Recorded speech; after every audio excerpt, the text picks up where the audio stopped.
What is that? Welcome. We're doing Animal Hands. Is it going okay? Are we off to a good start? Welcome back. Okay, I'm just going to get through this. Here we go. Welcome back to IGN Live at E3. I'm Brian Altano. With me is Max Scoville, Andrea Rene, and Mike Drucker will join us in just a second. This is Up at Noon Live. What that means is that for the next 60 minutes, we're just going to have fun. We're going to relax. We're going to recap some of the conferences we've had so far. Yeah. Let's go through just a few. So far, we've had Microsoft. We've had EA.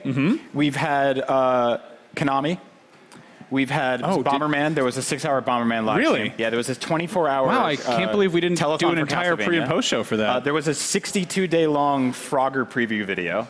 This has been a great E3 so far. We've got about 50 more press conferences to cover here, and then another 75 tomorrow. E3 is 11 years long now. Yeah. Also, I want to point out that this is kind of this has ruined a lot of people's worldview. The fact that we're doing an Up at Noon at 7:30 p.m. Pacific time, and that we've pretty much just blown the roof off the fact that our set isn't real. That cantina back there, we've always been trying to act like that was a real thing. It's not. It's Wait a fake. minute, you guys have a set now. It's actually a JPEG. It's a JPEG. Yeah. We have a JPEG. Hi guys. Hey. Welcome to the show. Thank you so much for coming to Up at Noon at 7:30 Of course. Pacific time. Yeah. It's always noon somewhere, says the bartender. Yeah. How's E3 so far? Day -2? Negative, yeah. I'm not into this -2 thing. Okay, Like it's just day 2? Yeah, exactly. It kicked off yesterday with EA Play, and now we're, into day 2, and that's okay. Right. So what do we say to people on like Tuesday where they're like, E3 is starting right now? Nothing. You say nothing. Do we fight them? You fight them. You fight Don't some waste your people. time fighting somebody, I would say. That's true. There's 15,000 people at E3 this year, and they'll gang up on you. Actually, the estimate I saw was for total, 70,000 people are You know why? to attend That's because E3 of the this year. popularity of the Frogger franchise. I mean, It's bad live stream it of was Frogger. it was that preview that did it. People were like, I must go to E3. A 72-day-long Frogger preview. That's you put the butts in the seats. I feel like we say that now, but E3 is so weird that like in 2 months we could be like, man, Frogger came back. It really did it. I mean, we joked about Bubsy making a comeback, and then Bubsy made a comeback. I don't like that's like Death Note. Like I'm like, do I just resurrect franchises by joking about them? Because I've been harping about Battletoads for a while, and I was hoping we'd see that, but we didn't. No, they got said one in Bubsy. Killer Instinct a couple years ago. That's true. Yeah. Which I think there was a lot more than we needed to see because they made him like a human adult man toad. Yeah. Which was kind of creepy. Yeah. He had like bills and stuff. I'm not a fan of Like anybody. an alimony for his frog wife. I'm not really a fan of Oakley sunglasses to begin with. So when you put him on like a 7-foot-tall man toad, I gotta stop saying that sentence. Man toad? Man toad. Like on your wife's exception list is the Battletoads that's frog it. That's now. the one thing. That's the one thing. What are you guys up to at E3? Like, what do you have planned, and what do you? Just like walking the floor, checking things out, feeling bad about myself. Really? Oh, Well, because it's so come on. crowded. It's always so crowded. Like, I know people are excited. I know you guys are excited about E3, but it's so crowded that like I always get this anxiety where I'm like, I don't have to do this. I don't have to be here. I also get flashbacks to when I worked at Nintendo and would do things like E3. I was also at like the 3DS announcement when there's like everyone's bum rushing you and they're sort of like, how much does this weigh? And you're like, I don't know. Don't ask me things. So, Mike, you're doing like comedy writing right now. Comedy writing. You worked on Bill Nye In Saves the heavy World. quotes, yeah. Comedy writing. And Andrea, you're doing What's Good Games. Yeah. You were just on Up and Noon a few weeks ago, but you're also doing some other stuff on the show floor, right? Yeah, so you guys had me on the show last year, which was awesome, and I was doing a bazillion things last year. This year I'm doing even more things, which is We just like to mess with you by putting one more thing on your plate. You're like, Oh, I love could you coming swing by by our here. studio at like 7 o'clock on a Right. You know Sunday? what, that's that Up at Noon bump. Just come on over, just career blows up. Right, Mike? Yeah, right? It was a bump. I think Up at Noon was good for my career. Sure. Welcome back. After you guys got money, as soon as I left, they were like, oh, we can fund this now.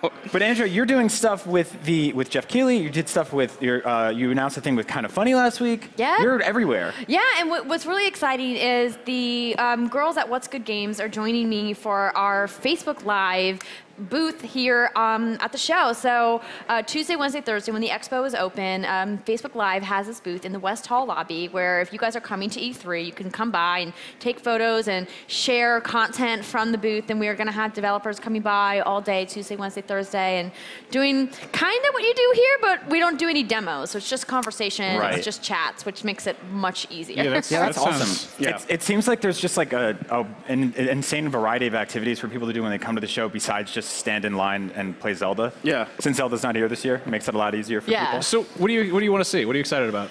I mean, my most anticipated thing of the show was the unannounced BioWare IP, which we now know is Anthem. Yep. The gameplay demo on the Xbox stage today looked fantastic. I think it looked very kind of Destiny, Titanfall-y in a way that is unexpected, I think, for a BioWare game. I think I want to see more about who these characters are, what the, kind of narrative is going to be, because that's why we love BioWare games, right? Yeah. Well, it'll be interesting to see how it goes. Hooking up who you can hook up with. Yeah, that's the big part. Be your fake Who can I take home? I think that was it. It's like Anthem. It doesn't look sexy. It does not. Which is so sad that like I'm a 33-year-old man. I'm like, who do I get to date in the game though?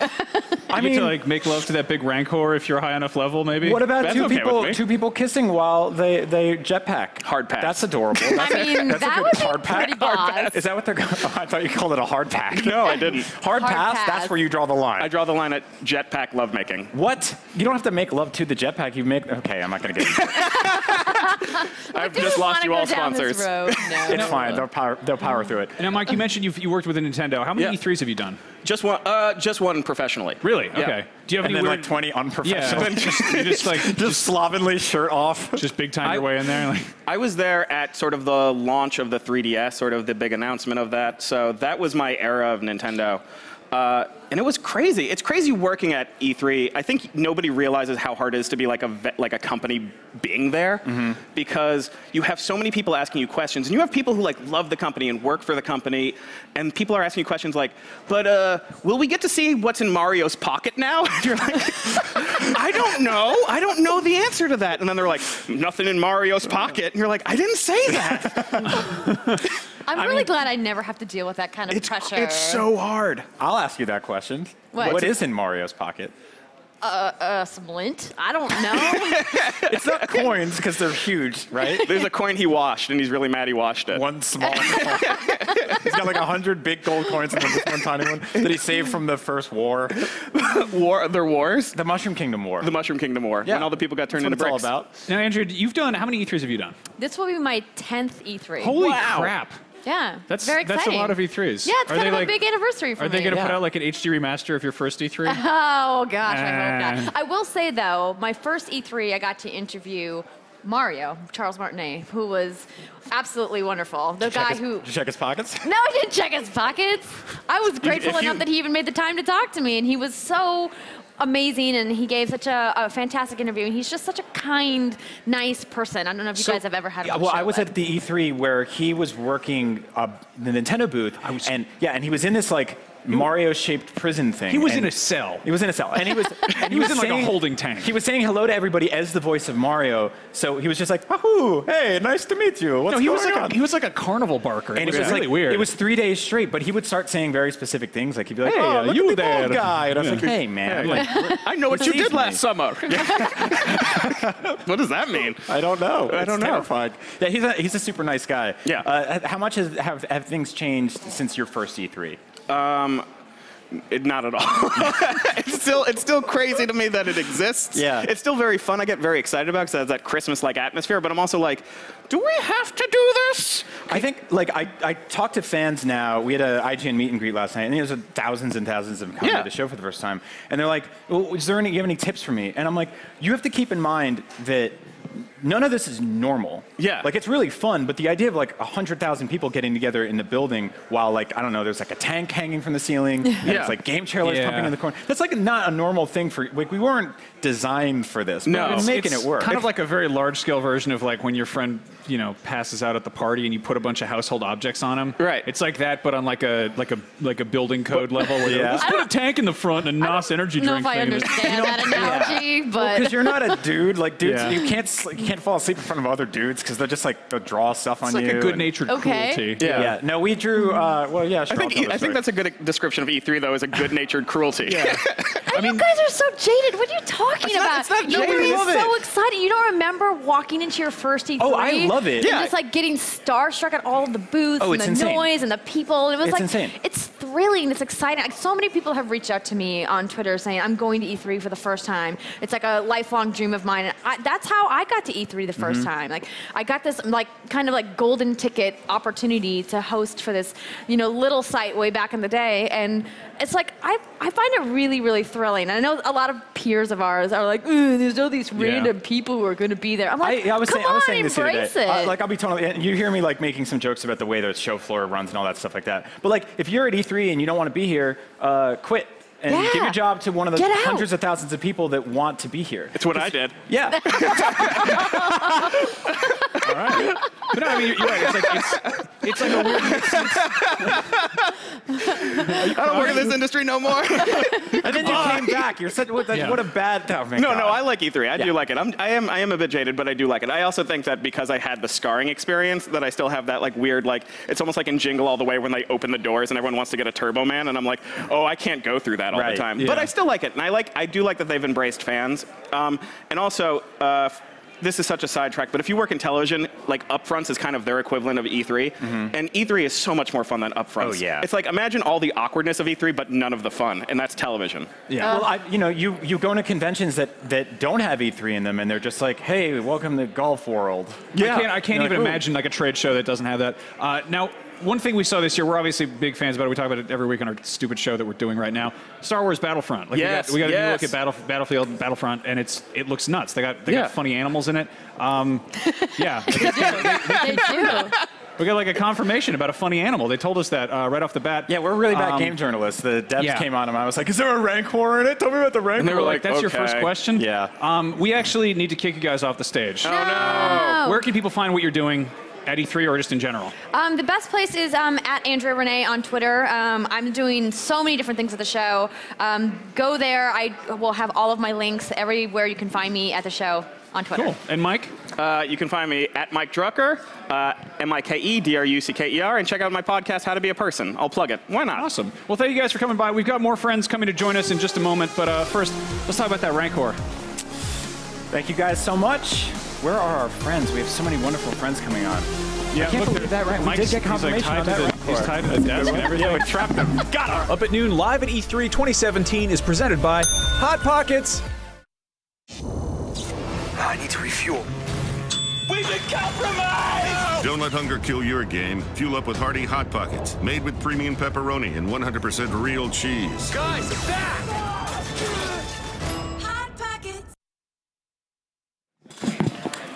And we are back. We're back. Yeah. We're doing it. That was We're quick. having fun. This is live, man. This is fun. This is ridiculous. And by that we mean we're We're making it up as we go. That's the best part of it, right? That's E3. And that's here's the thing, like when you watch press conferences and people are like, E3 2017 promises to be feel sympathy a little bit because things get rickety. Yeah, it takes practice, and it's okay. You can leave the mean comments on this occasion because sometimes things are a calamity. Let's talk about Battlefront for a second. Yeah, now that those guys from EA aren't here.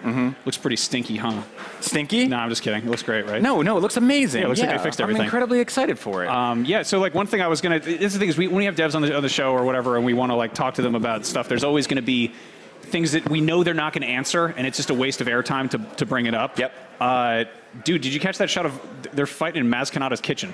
Is that what that is? Yeah, like I was looking at it. There's that one it's like a 2-second frame where Kylo Ren and Rey are just bashing lightsabers around, but there's like pots and pans in the background. That's so weird because she runs a bar. Of course, it has a kitchen because people need like their chicken tenders and stuff like that when they're drinking, right? Like those 3 wolves that live there. Yeah, I hope those 3 wolves are in there just hanging out. And they're like, oh, look at these people fighting. It's gonna be real weird. We should probably introduce our guests. Hi, guys. Hey. So We're talking about chicken. Keep going. We'd like to do this thing where we invite our friends over and then we just talk about Star Wars in front of them for as long as possible to make it awkward. Dani Fernandez and Andy Lunique. Thank you. You guys so Who much are you? for having me. What do you do? I'm Dani Fernandez. I am a host at Hyper RPG and a couple of other nerd channels and stuff like that. You're one of those just denizens of the internet. Yes. Yeah. I'm just all over. And we brought you into the real world. Yeah, I love how there's we get these bizarre sort of Swiss Army knife descriptions if like half the things on the Swiss Army knife broke off. Andy, for instance, you work for Microsoft and you Twitch stream cooking. Yes. Okay. I have a show called In-Game Menu. So my whole thing is being able to make food very, very well, wrap it around gaming, and then go to Microsoft every day for work.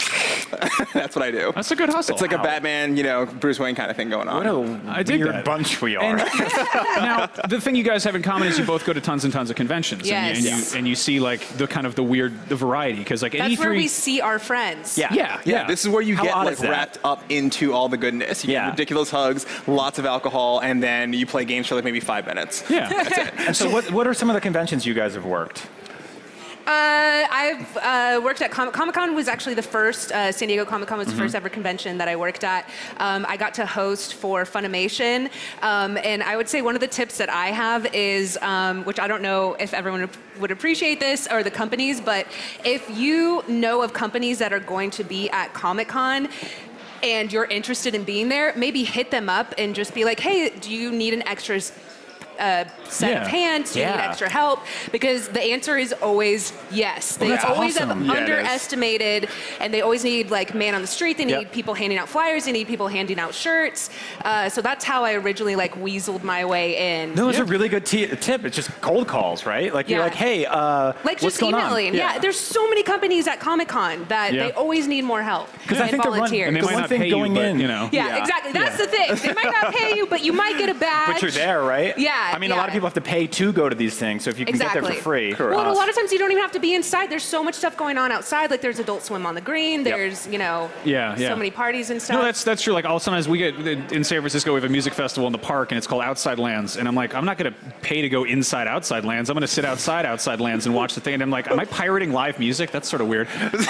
Now, Andy, you work a lot with like influencers and Twitch folks and YouTube folks. So I'm always at TwitchCon. I'm at PAX. I'm at Evo. I'll be at GuardianCon. I'm where all the folks who like to make all the videos are. You could have just kept making up cons, and I would have been like, yeah. Totally. You know, it's funny because half of those sound made up. You know, there's a TempleCon. There is a MomoCon. We pitched one the other day called Con Etiquette. Yeah, which is just for people who live in Connecticut. That's not. And it's not like a real. fake. Now it's a real thing. No, it's fake. It's a real con. Connecticon's real. There's one today called KidCon that's happening today, and I was like, that doesn't work am I allowed? That's what old Is there like a white van outside? Yeah. Like that sounds Should uncomfortable. we should sneak into KidCon. Grown men should be at KidCon. Don't sneak into KidCon. There's so many things wrong with that. Like, stop. I look like a child. I mean, from like here up. Now, you guys have been to plenty of conventions. We honestly don't know what E3 is going to be like now that it's open to the public. Partially, it's going to be kind of like a science experiment in that front. One thing we do know for sure is the food will probably suck because convention center food is like, it's like overpriced cafeteria food, kind of. Soggy French fries. Do you guys have any horror stories about that? Yes, I accidentally ordered a tuna fish sandwich, but it's a great way to lose 5 pounds. Oh, no. Okay, now hold on. I will be on the side of the good and say you might have just had a bad reaction to that particular sandwich. It's not. I ordered a tuna fish sandwich at a convention center. At the No one does that. There are so many people working like around the clock to get food, but let me tell you right now, if you're going to be at E3 and you're going to be going for any kind of food that you're looking for right now, walk outside, go to the food trucks. Yes. That's where all the good stuff is. And then if you have time to walk away from the food trucks, go further. Like the farther you go from the convention, the better the food gets. I'm glad you're saying this because you were defending that tuna fish sandwich like you made that tuna fish sandwich. No. I was like, was that your old beat? No, you would have cried if I made the tuna fish sandwich. Everyone loves a good tuna fish. I have like just a very, very distinct memory of this pulled pork sandwich I had at one of my first E3s, and people had been like, "Yeah, don't mess with the convention center food. You don't want to do that." And then I got this, like, I'll wake up in the middle of the night and be like, "Oh, it was a bad sandwich," and I'll just be sad, and then I'll go back to sleep. But you know, you can't go wrong with the hot dog carts. Okay, they're like $1. Yeah. I don't know if it's real meat, but you know matter. what? It fills you up. Yeah. Guys, if I could have like a behind closed door room where I could just make like waffles for like the entire con. I don't need to do any games. I don't need to demo anything. You just like you make an appointment, you eat breakfast, and you leave. Tell no one what you did. Dude, that's exactly what I would do. We were always tweeting about waffles. Like I'm trying to lose weight, and you know, I see there's pictures always of waffles. food. I actually brought you guys a snack. Oh, come on! I'm sorry. I figured that What's in it should there? be a gift. I brought nothing but my friendship. Well, you brought that tuna fish story, it's a which little makes me box not of macaroons. Are you proposing? Oh, shit. No, it's just a beautiful box of snacks. That's all I wanted to give you. That is a pretty. Know that I gave them I've ever macaroons. seen. You know, did this saying it was small awesome. boutique pay you off? There's marketing involved. You know what that's in there? You're gonna bite into it. Thanks for You're gonna bite into it. It's gonna have a diamond ring. Thanks for bringing us the most like delicate and elegant food to eat in this like just. Thanks for making me look like crap. We're gonna dip into these later. I'm gonna hide these down. I just wanted to bring something nice. You know, I never come empty-handed. You So, bring a Danny, bottle of what wine, do you have for us? I have I my see a love phone. and Can I have friendship. your- You can have my phone. Just don't scroll Yeah, through I'm gonna photos. take that. Please give us everything else you brought us, all of your surprises and treats.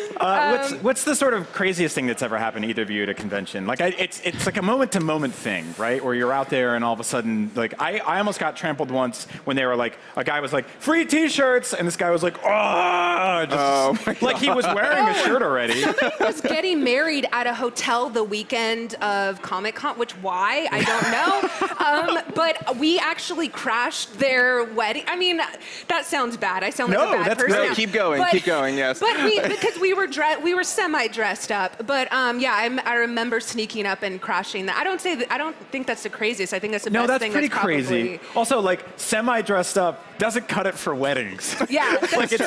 If you're semi-dressed up at a wedding, people are like, who's that uncle? I wasn't like cosplaying as like Black Butler or something. I could have like snuffed it. Yeah. Gets a little weird.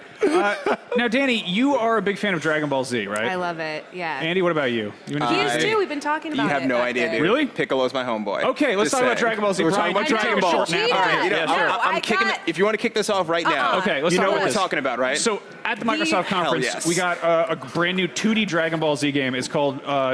Was it Dragon Ball FighterZ? FighterZ. Yeah. How many Z's? One? Just one. Just a single. Yes. It's an extension. And it's made by the guys who make Guilty Gear, and it's like a 2.5D 3 versus 3 fighting game, which I'm so happy about because I mean there are 3D fighters and there are people who are into them, but to me, like the kind of point of entry to fighting games has always been 2D stuff, and Dragon Ball is inherently a 2D thing. Yeah. But like since like I don't know, 15 years, 17, 18 years now, it's mostly been 3D stuff.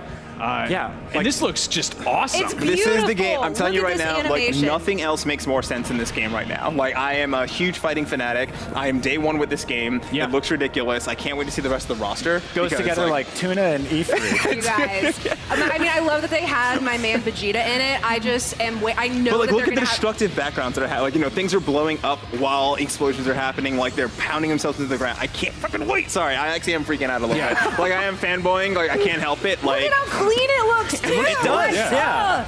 I mean, that's kind of always been the big thing is when we get, I mean, we see this also at Microsoft with like Cuphead, but like seeing stuff that, video games are based on old weird cartoons or they're based on action movies, and seeing stuff that has the same fidelity as the source material and being like, oh, you like one-upped it. That's insane. I kind of want to see like an old VHS filter over this because it just looks like the show. Oh yeah, no, I want some bad like bootleg VCD subtitles, and I have to get like like a real player frame to go around it. Right, have some commercials cut in there, some daytime TV. They also had Golden Frieza though, so we know that they're probably going to have some of the characters from Super, like Beerus and. I'm kind of glad they leaned into the more classic stuff though. Like I haven't been keeping track of Super, but yeah, like you might need a wiki at this point. Yeah, I'm not gonna lie to you. There's a lot going on. on. They're on episode 95 as of yesterday. Oh 95? yeah, I don't know if I'm gonna catch up with that. That's a 3-day weekend. Just lay low for a little while. Call out. Yeah, we get all worked up about that. I hope they bring in some of like the early Dragon Ball stuff. I like it when the children fight.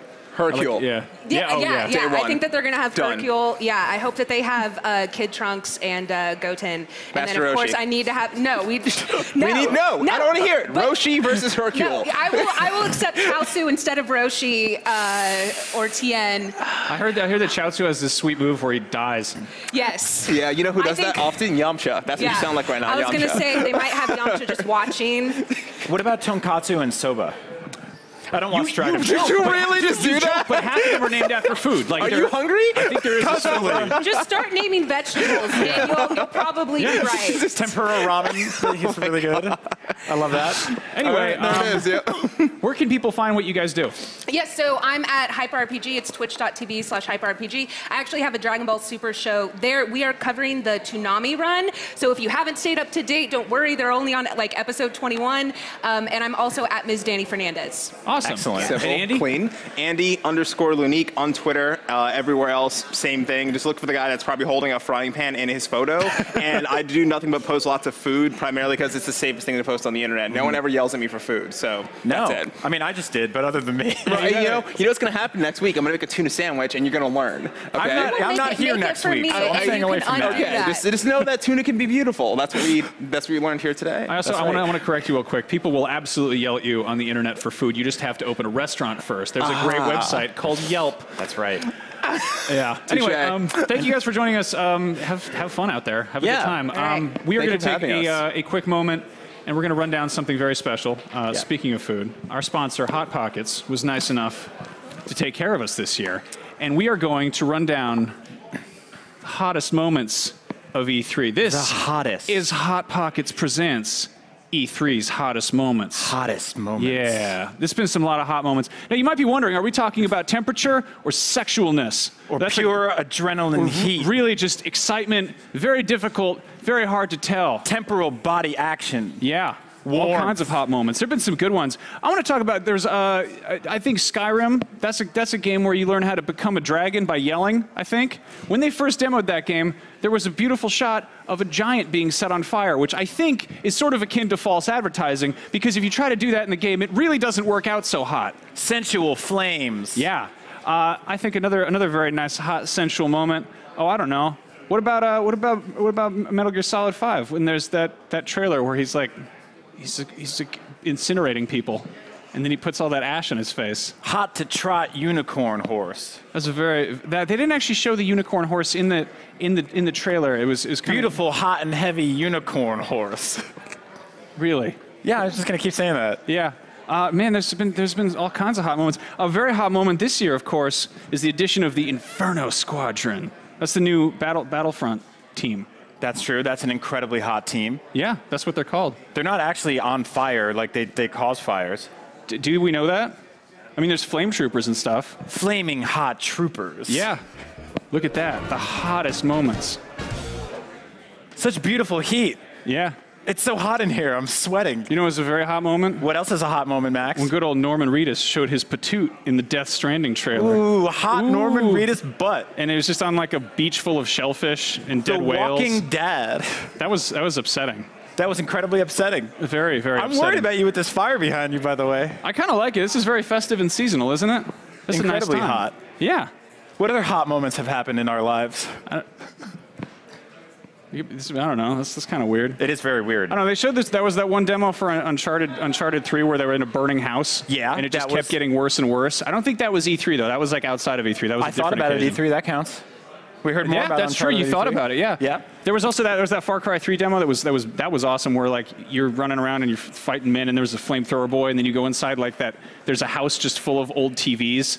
And then Voss sets it on fire. Just today, we got some hot moments at E3. We got the Ori 2 trailer, basically. There's a lot of fiery hotness in that one. That's good, because there was too many blue and green things in the first one. They burned that forest down, as they should. Yeah, we found out that the Xbox Scorpio has a water-cooled vapor chamber. Yeah, that's not very hot. Vapor-cooled water chamber. That's the opposite of hot. That's vape-cooled. Yeah. That was it. That was all the hot moments of Those E3. are the hottest moments at E3. Brought to you by Hot Pockets. Big thanks to you guys. Mm-hmm. Brian, what do you want to talk about right now? Well, we've talked about Star Wars a lot, but one thing I realized that we didn't really talk about was Gungans. And I know we tried to talk about those with the developers. They wouldn't confirm or deny. But to me, Theed and Naboo and the prequels, at least The Phantom Menace, is about Gungans. These long, tall, goofy frogmen running through and just fighting bouncy balls and honestly, just dealing with it. I do think we're going to get Gungans in Battlefront. I think it's going to be great. I think they're going to do it much later on, and I think they have to earn back everyone's trust first, because obviously the first Battlefront did ruffle some feathers and kind of rub people the wrong way, and then they've got to be like, hey, it's cool. You got like clone trooper Gatling guns and big badass set pieces and like an awesome story, but maybe like next summer. Gungans. Yeah. And you get the boomers. So I think that's my big question about this game, right? Is like we know that Battlefront is launching with a lot more content than it did the last time around. Because I think that obviously that was just like people were very vocal about that. Like that was the one thing you did not hear the end of. There was that like that JPEG going around of just like, here's what the original Battlefront had in 2005, and here's what the one in 2015 had, and check boxes. It has this, and it was like dinging it for the modes and the maps it was missing, and not really celebrating the stuff it had, and not the fact that like this was the most fully realized Endor we'd ever seen, or like this is what Hoth has never looked better. So my question to you is like, how much do you think we'll see in the box at launch versus like how much will this game grow over the course of a year? Yeah, that'll be really cool to see. I mean, honestly, like back when the first Battlefront came out, we didn't have HD TVs. There weren't 4K consoles. 4K, I don't think that was invented yet. Probably not. I don't really know. I was in high school. I couldn't afford it either way. 4K, when we were like back that age, was probably like one guy had a 4K TV, and it was probably like $50 million. I don't think anyone believed him. He'd be like, I've got a 4K TV, and they're like, we were like, fine. I don't even know what HD TV is. All right. So we got lots more stuff coming back. We're going to take a quick break very quickly, and I hope you guys stick with us. Let's continue to hang out. Come. Up at Noon live at E3 2017 is presented by Hot Pockets. I need to refuel. We've been compromised! Don't let hunger kill your game. Fuel up with hearty Hot Pockets, made with premium pepperoni and 100% real cheese. Guys, back! Hot Pockets. The old dusters. Welcome back to IGN Live. This is Up at Noon. Fantastic time of year, E3. This is our Christmas or Thanksgiving or Hanukkah or Easter or Halloween. What if I just did that, just kept saying holidays? I mean, we'd kill some time. We are here with our good friends Anthony Carboni and Alana Pierce. Anthony, you do stuff all over the place. Alana, you do stuff here and also all over the place. Yeah, she's from like 3 desks down from you. Yeah, That's where you know her from. It's my favorite band. This is our first. You guys have both done like plenty of E3s. Anthony, you usually host like the pre and post show stuff for Sony. Yes. Wear funny shirts. Mm-hmm. But this year I'm with Rooster Teeth and YouTube Gaming. Cool. So we're doing all the show floor content Tuesday, Wednesday, Thursday. Yeah, and Alana, you've just been killing it up here. If people are who's that woman? It's like you might have that thing where you just forget everything constantly. Yeah, I'm also actually on YouTube Gaming tomorrow night for the PlayStation conference. So Awesome. Cool. There you go. Yeah, we're working together a little bit. It's cool. Yeah. How are you guys feeling about E3 this year?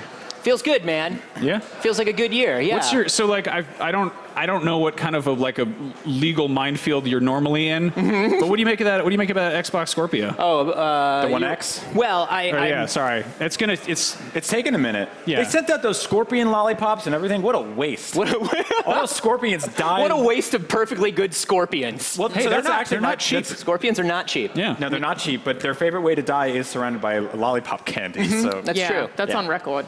They died doing what they loved. It's like a cheap, sweet version of Jurassic Park. It is with blue raspberry.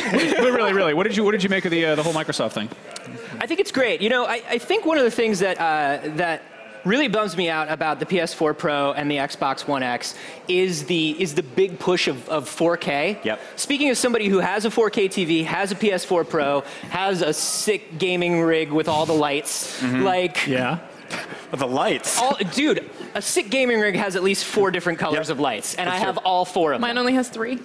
Yeah, get wrecked. I'm actually not joking. So 4K isn't the big thing for me here. The big thing for me here is HDR for sure. If you have an HDR TV, that makes a much bigger difference than 4K. All about that high dynamic range. Yes, it looks It does make so a huge good. difference, especially to things that are like just subtle lighting. Yeah. Like looking at a sun in one game with HDR on versus off. Yep. It's crazy. Those it's God like you're up to rays saturate. in Horizon, That's were exactly just it. like, ooh, those That was like the thing. EBC skies. I had mild buyer's remorse about the PS4 Pro here and there because I was like, a lot of people supporting it yet. And then I saw the sunrises in Horizon. I was like, I'm in. Yeah. But that's exactly it. Like, you can go out and get like a low budget 4K TV that doesn't have HDR, but you're kind of missing the point. Yeah. But I think this whole thing of like these mid console generational shifts into new consoles, we used to just go like, oh, we're in the 5th generation of consoles, and now we're in this weird like half brother step sister thing. Like, it's very odd. I don't think, and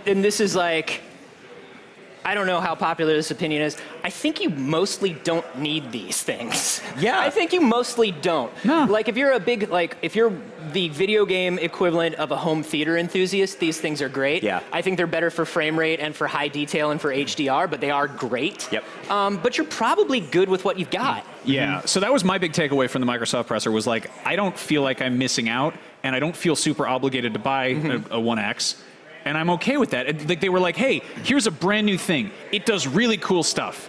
And here's an hour worth of brand new games that you can play on the machine you already have. Yeah, they put a price drop on the Xbox One S today as well. So I think even they're acknowledging that. They're like, this console is for people who already have all of these games and are really all about hardware and want that upgrade. I don't think they're expecting everyone to go out and buy it. And, I'm not going to. Like, I'm a really good example of someone who plays a ton of games. Yeah. I don't have a 4K TV. I'm not going to spend $500 on a new console. No, I think we kind of psyched ourselves out because we're like, we're thinking like, oh, if the sky is falling, it's going to be new consoles already. We just bought the old ones a measly number of years ago, and they're like, these aren't the next generation. They announced the PS4 Pro, and I just picked up my PS4 and I just threw it into a wheat thresher. Yeah, basically a wheat thresher. A wheat thresher. That's the real next gen console right there. Specifically because I thought they were going to announce the Pro. If you're playing the wheat thresher drinking game at home, get started. Get started. Yeah. We're doing it at E3. So, like, what I think is really cool is obviously with with Sony, and we haven't even seen what they have up their sleeve because they're still doing their conference tomorrow or the next day or They're next also week. very lucky with not getting a lot of leaks.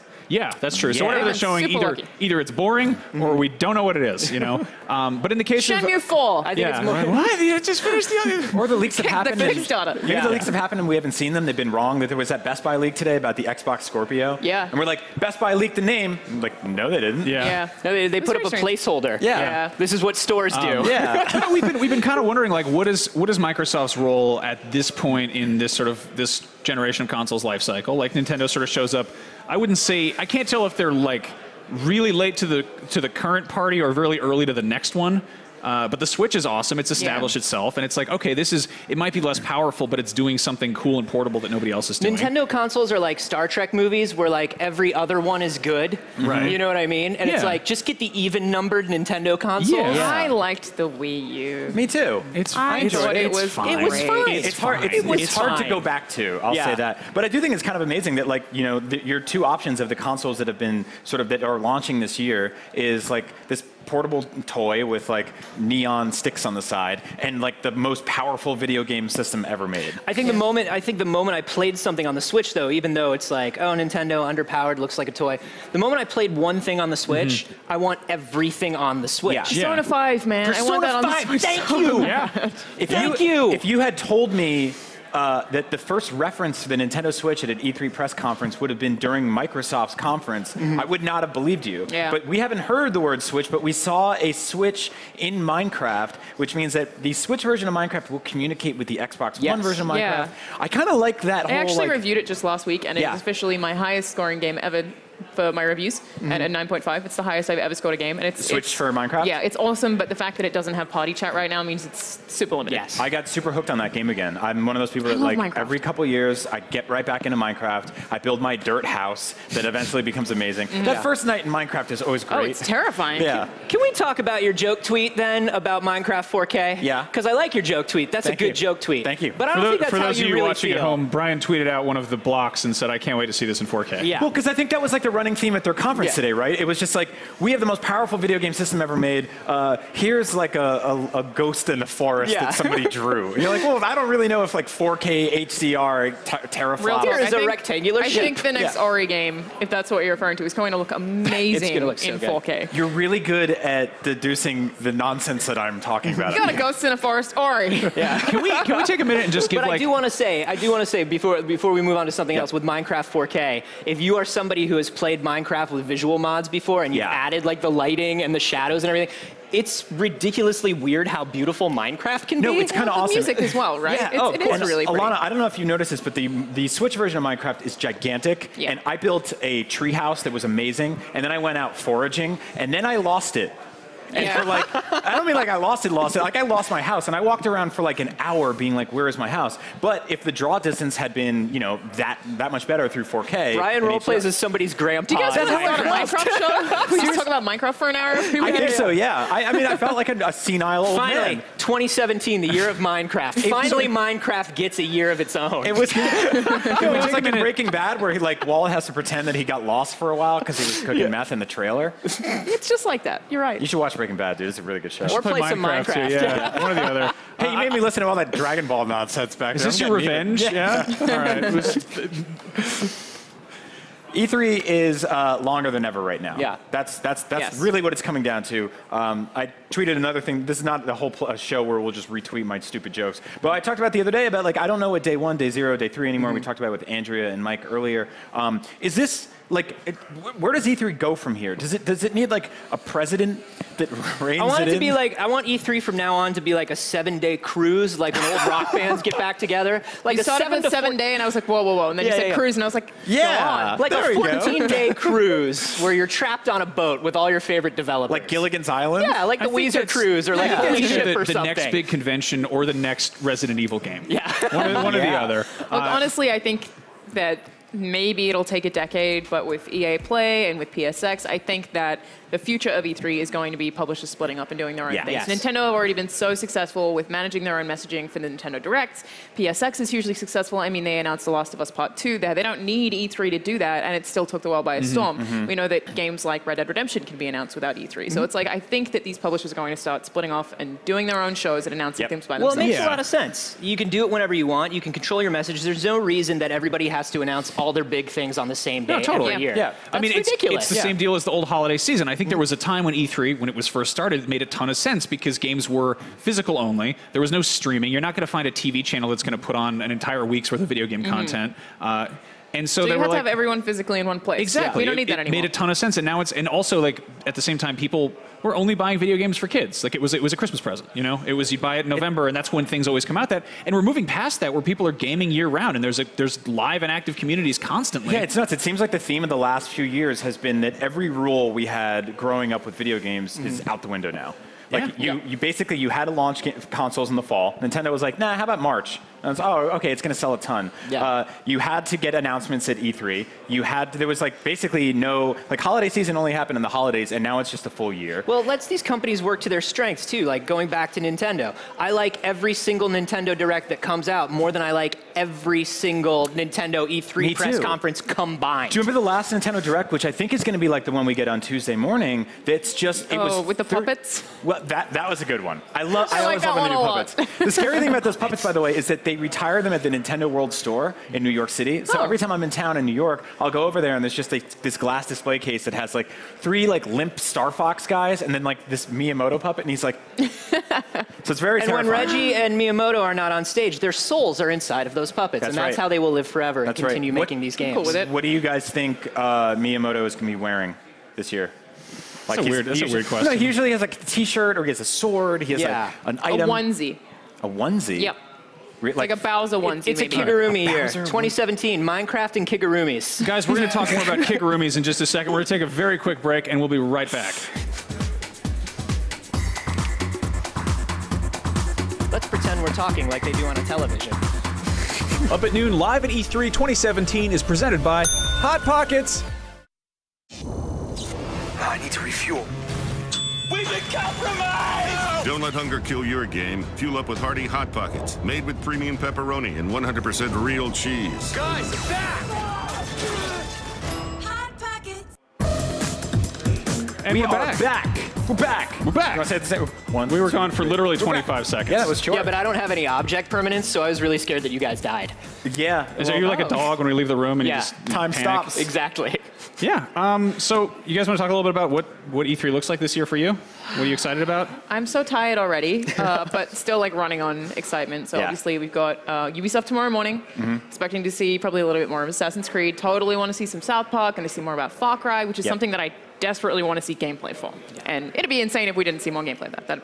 That's pretty much just guaranteed. They have a really cool repertoire of games like in their stable right now. Yeah. Like everything they're doing with Far Cry and Assassin's Creed and South Park are just tremendously interesting, but all completely different from each other.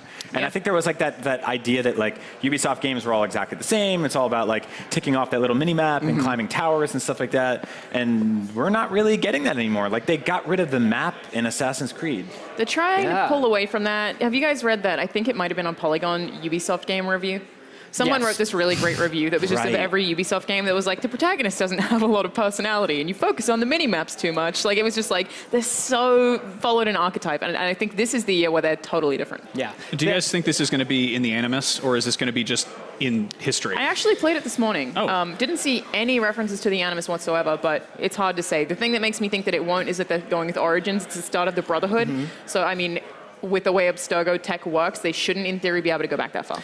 You and I have talked about this before, where it's just like, I am totally cool with them dropping the Animus. Yeah, totally. Totally cool with them dropping the Animus. I wanted them to do that in 4. I feel like that framing device is great, and it was an interesting and wonderful way to get us involved in the series, but now we're involved and we have this backstory, and it's okay not to connect it back to the current day. Well, then they said the thing about the movie, even before the movie came out, they're like 70% of it takes place in current day. And I was like, why did you tell us that? Like, I don't want to know the percentage of anything going into anything, ever. You go into the Assassin's Creed movie and it's just those like slow-moving Desmond Miles jumping like I memory love cards. the I love the real world stuff in Assassin's Creed 1. Like the way that it slowly unfolded this story, I actually preferred the real world stuff in that game to the history stuff. But beyond that, it was like, oh, I fell in love with Ezio. And then we had Brotherhood and Revelations. Revelations did a really good job of jumping between Altair and Ezio in a really sweet way, but beyond that, I was like, I don't want any of this. Like Connor Kenway, even then, I was like, I don't want any of the Animus in any of these games. It started really strong. I heard a rumor about the new Assassin's Creed game that it has camels. Yeah, that's not a rumor. That's they showed it. I heard a rumor that I saw. That's not how rumors work. But yes, it is. Trust me, I understand all things about camels. I got a secret rumor in my email that was called Ubisoft press release. Hey guys, I got a rumor that Creed Origins. They're doing E3 this year. Did you get to see the camels? No, I didn't see any camels. Mostly what I did was I ran around the city, explored a bunch, and was impressed by how much people in the city seem to actually interact with my presence. You know, a lot of the time in an Assassin's Creed game, aside from people sort of being like, ah, when you walk past, it's like stumbling over you a little bit. It felt like people sort of like nodded at me or waved or something like that, which is supposed to be to do with this main character going back to the town that he was from. And it was just felt very dense and populated and alive, and especially comparing that to, I didn't play Syndicate, I played Unity last, and Unity still had the whole, just people just freaking out whenever you brush shoulders with them. I am ready for them to make me excited about an Assassin's Creed game again. You know, which was the last one you were super excited about? 3. Honestly, it was 3 because of boats. Black Flag rules, though. Black Flag was great, but like I got the boats that I wanted in 3. Black Flag was just more of the boats. I heard a rumor there were boats in that game. There are boats in the new one also. That's awesome. You can just kind of jump on them whenever you want to. Did you guys catch that like weird basilisk thing in the trailer? Like it's like a big lizard dragon thing. Are they adding like fantasy beasts all of a sudden? So. I am all about that. Like what if they just throw it out the window? I mean, we've got like Call of Duty wound up with spaceships and zombies and Jeff Goldblum. Like, it's not completely far-fetched that Assassin's Creed would gradually iterate. We got a Far Cry about cavemen. Like, I mean, if the Animus is based on memories, you could have wrong memories. Like, you could be like, and then my uncle, the dinosaur, who was a millionaire, gave me a beautiful wife. And you're like, what are you doing? That's true. Lying. Assassin's Creed is now just a Chuck Tingle book? Yeah, like, it's what just is going completely on? insane. I mean, I feel like Assassin's down with Creed that. has always limited the fantasy based on the Animus in kind of dumb ways. It's like, oh yeah, he's learning to run and jump because he's climbing in the past. Like none of it makes any sense. Right. And then we have the Apple of Eden, and we have the ability to like search and synchronize for things. It just none of it made any sense. If they get rid of that, they're basically getting rid of the things that are holding them to one specific set of lore. They can get crazy with it if they go down. It seems like in general this game is having more fun with itself. It seems like lighthearted and like not lighthearted, but it just seems a little more colorful and just ambient. Like I'm trying to figure out exactly where this fits. It reminds me a lot of the first one. In the first one was about like, hey, let's let you get lost in this place. You have to remember it by memory. You have to feel like this is a place that you haven't been before, and it's like a little bit of a fantastic reimagining of this historical setting. Also, pickpocket this guy 20 times. Yeah, 20 times. Sure. And hopefully we won't get as much of that. Hopefully we've come a little bit of away from there. I mean, like we talk about Ubisoft games becoming formulaic after time, they took 2 years off and they made this game that is incredibly different at a glance. Like what? I don't. It's got a lot of RPG mechanics. The combat looks pretty different. It's really customizable. May or may not be dragons. There's effectively loot drops. There was one thing I did where I stole someone's boat, went out into the water, and it told me that I was over something that had like sunken treasure. So I swam down there, then opened up my inventory after I'd looted it, and found that there was something glowing in my inventory, meaning that I had found a bow that was better than the bow I had equipped. So it's like you'll actually be looting and trying to find rare items all around the world, and I feel like it's going to be really interesting for the community to be like, check out this cool thing I found. Yeah. I'm excited about it. Cool. Well, we've got lots more coming up. Obviously, we've got Bethesda's press conference coming up very shortly, and we are just standing by for that. But we've got plenty of coverage coming up very soon. We'll have Ubisoft at noon Pacific time on IGN Live right after at 3, and full coverage of Sony's events at 6. We're just doing this nonstop. We got Ubisoft press conference, IGN Live, it just keeps going. And then the 72-hour Frogger live stream. Right. Now, before Up at Noon ends, we have something very special. We got a new Resident Evil game a few months ago, so we're probably not going to get a sequel this year, but there is going to be an all-new animated movie coming out very soon called Resident Evil Vendetta, and we have an exclusive, never-before-seen clip of it. Resident Evil Vendetta hits select theaters on June 19th, which is very soon, and it'll be available digitally the next day if you don't like going to the theater or whatever. And then it's getting a full physical Ultra 4D, 4K, HD, Ultra Turbo Blu-ray DVD combo pack. The thing you put in the machine to watch it, and that's coming out July 18th. So stick around and take a look at this, and we've got plenty more stuff coming up.